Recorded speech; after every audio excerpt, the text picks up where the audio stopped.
नमस्कार प्यारे बच्चों, एक बार पुनः स्वागत है आपका हमारे YouTube चैनल पर। डियर स्टूडेंट, आज हम इस वीडियो में अध्यापन करेंगे कक्षा 6 की सामाजिक विज्ञान के पाठ्य पुस्तक का पाठ संख्या 3 स्थल रूप एवं जीवन। प्यारे बच्चों, इस पाठ के अभ्यास कार्य और पाठ्य पुस्तक के सभी प्रश्नों का सॉल्यूशन हम इस वीडियो के माध्यम से करने वाले हैं। तो प्यारे बच्चों, आपसे रिक्वेस्ट है आप वीडियो को ज़्यादा से ज़्यादा लाइक तथा शेयर जरूर कीजिएगा। वीडियो को शुरू करते हैं, देखते हैं पार्ट 3 के प्रश्नों के आंसर।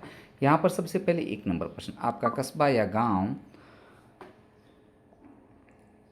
नगर किस प्रकार के स्थल पर स्थित हैं? इस अध्याय में बताई गई विशेषताओं में से कौन सी विशेषताएं आप अपने आसपास देखते हैं? उत्तर है हमारा कस्बा जो है नगर जयपुर मैदानी रूप में स्थित है। यह एक विस्तृत सपाट धरातल है जिसमें कोई ऊंची पहाड़ियाँ अथवा गहरी घाटियाँ नहीं है। यह मैदान सभी प्रकार की फसलों को उपजाने के लिए उपयुक्त है। हम अपने आसपास बाजरा, गेहूँ, जौ, चना, विभिन्न प्रकार की सब्जियों को पैदा होते हुए देखते हैं। इस मैदानी भाग में अनेक प्रकार के जीव जंतुओं का पोषण होते हुए भी हम देखते हैं। अगला 2 नंबर प्रश्न, आइए छोटा नागपुर से प्रयागराज और अल्मोड़ा की हमारी आरंभिक यात्रा पर चलें। इस मार्ग में आने वाले 3 स्थल रूपों के बारे में बताइए। तो इसका उत्तर है जो छोटा नागपुर से प्रयागराज और अल्मोड़ा की हमारी यात्रा में आने वाले 3 स्थल रूप है जो पठार, मैदान और पर्वत। सबसे पहले छोटा नागपुर।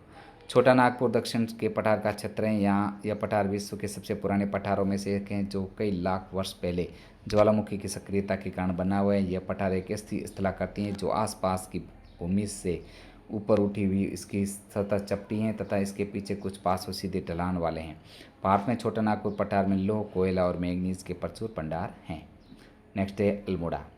अल्मोड़ा पर्वत स्थल रूप हैं। यह स्थल आसपास की भूमि से काफ़ी ऊंचा उठा हुए हैं। यहाँ काफ़ी ठंडक रहती है। यह हिमालय पर्वत श्रृंखला का एक क्षेत्र है। इसके ढलानों पर शंकुधारी वृक्ष हैं। नेक्स्ट है तीसरा प्रयागराज। यह मैदानी स्थल रूप हैं। गंगा के मैदान का भाग है। यह क्षेत्र उपजाऊ है क्योंकि नदियों के तलछट से यह निर्मित हुआ है। यहाँ पर गंगा, यमुना और सरस्वती नामक नदियों का त्रिवेणी नामक संगम स्थल है।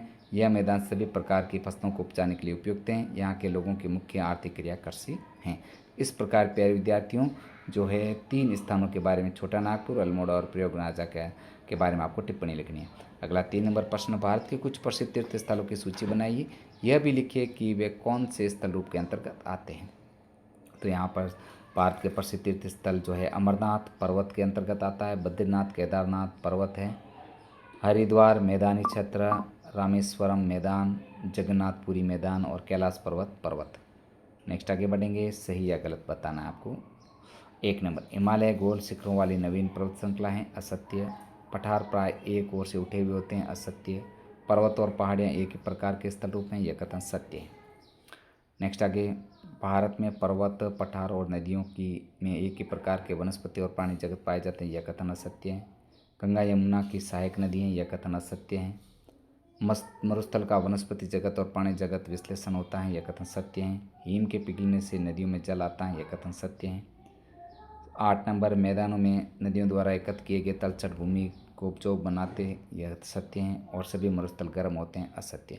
तो प्यारे विद्यार्थियों, आपको सत्य तथा असत्य कथनों को इनके सामने कोटेशन के सामने लिखना है। इस प्रकार आप पूर्ण करोगे। अगला 5 नंबर प्रश्न, शब्दों के जोड़े बनाइए। तो यहाँ पर माउंट एवरेस्ट का आपको जो जोड़ा बनाना है, पर्वतारोहण से, राफ्टिंग, नदी, ऊँट, मरुस्थल, पठार विश्व की छत, गंगा का मैदान, धान का खेत, जलमार्ग गंगा, माउंट किलिमंजारो अफ्रीका और यमुना सहायक नदी। इस प्रकार प्यारे बच्चों आपको मिलान करना है। अब ये पाठ आपके पूर्ण हो गया है प्यारे बच्चों। अब कुछ महत्वपूर्ण जो है अन्य महत्वपूर्ण छोटे छोटे प्रश्न हैं बहुविकल्पात्मक, इनको ऐसे देख लेते हैं प्यारे बच्चों। ये आप अपने नॉलेज के लिए इन्हें अच्छी तरह से तैयार कर सकते हैं। तो 1 नंबर, अधिक ऊंचाई वाले चौड़े आकार अधिक चढ़ाई और संकरे शिखर के रूप में पहचाना जाता है। तो ये ऊंचाई वाले जो है पर्वत कहलाते हैं, ध्यान रखना इस प्रकार की आकृति। नेक्स्ट है, कम ऊंचाई वाले ऊंचे स्थान जहाँ कम जो है खड़ी चढ़ाइयाँ और गोल आकार के होते हैं उन्हें कहते हैं। यहाँ पर होगा बहुतर पहाड़ी। नेक्स्ट है, दक्षिणी अमेरिका की सबसे ऊंची पर्वत चोटी है। सही उत्तर होगा माउंट अंकोंकागुआ। अगला प्रश्न, भारत के सिक्किम राज्य और नेपाल के बीच हिमालय पर्वत श्रृंखला का सबसे ऊंचा शिखर है। सही उत्तर होगा द कंचनजंगा।